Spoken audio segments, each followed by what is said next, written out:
Ali radiallahu anhu said, those who are mindful of their Lord will be led into the garden. And when they arrive at the gate of it, they're going to find a tree. And at the root of that tree, there are two streams that are flowing out. So they approach one of them just as they have been commanded, and they drink from it.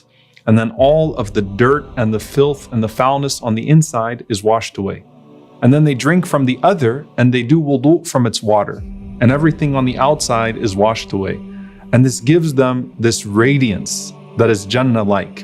And after that, he said, radiallahu ta'ala anhu, that their skin will never change, it will never crack, their hair will never be disheveled again, and it is as if they have been polished. Then they reach the keepers of paradise, who will say to them, Salamun alaykum tibtum fadkhuluha khalidin. Peace be unto you, you have become purified, enter it now and abide therein forever.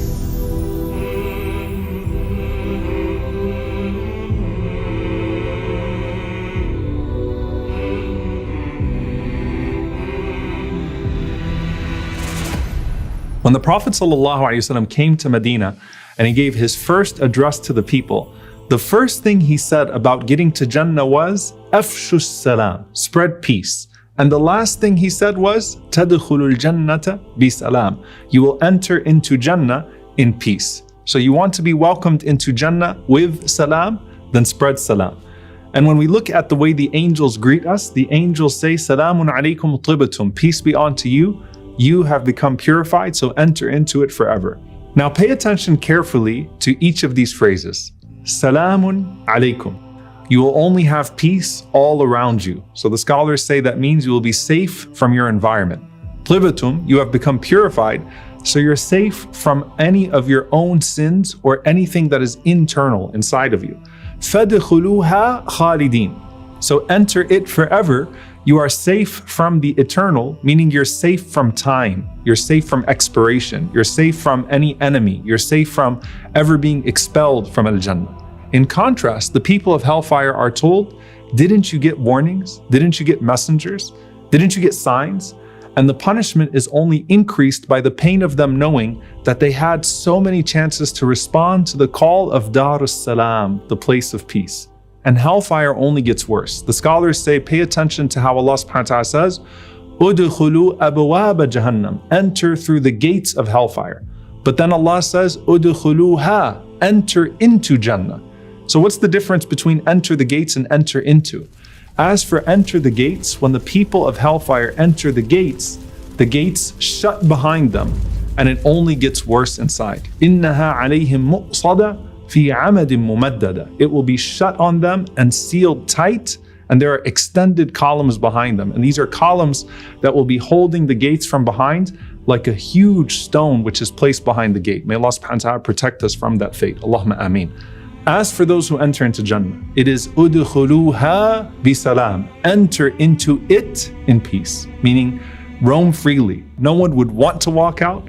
And in this world, you close gates to either trap something or to protect yourself. The people of paradise don't need to be trapped, and they don't need protection from anything. So there's no mention of the gates of paradise ever closing on the believers. Now, technically, you also don't need a guide because you know exactly where to go. And in fact, you're more familiar with your home in paradise than you are with your home in this world. The Prophet ﷺ said, وَالَّذِي نَفْسِي بِيَدِهِ إِنَّ أَحَدَهُمْ بِمَنْزِلِهِ فِي الْجَنَّةِ أَهْدَى مِنْهُ بِمَسْكَنِهِ كَانَ فِي الدُّنْيَا. By the one in whose hand is my soul, one of you will know your home in paradise better or as much as you knew your home in this dunya. And this is the tafsir of a home in paradise that Allah made known to them. Allah says, عَرَّفَهَا لَهُمْ. He made it known to them. And that too is connected to our deeds.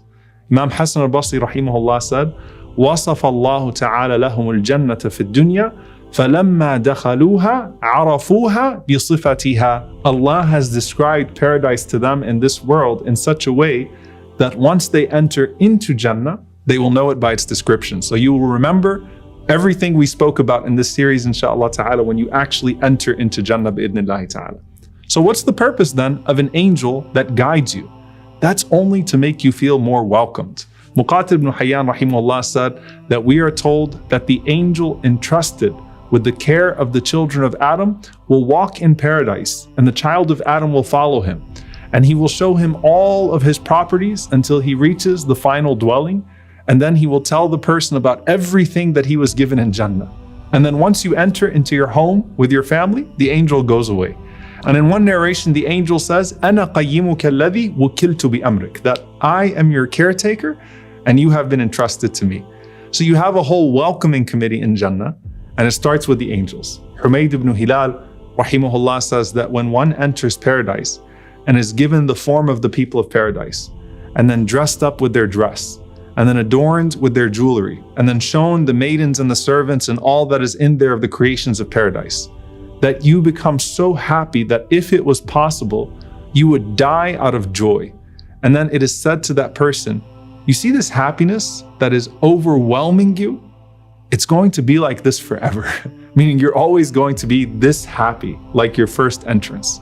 Al-Dhahhak rahimahullah said, and then when the believer enters into Jannah, the angel leads him to all of its different lanes and pathways and says, what do you see here? And you say, I see palaces of gold and silver. And the angel says, all of that is for you.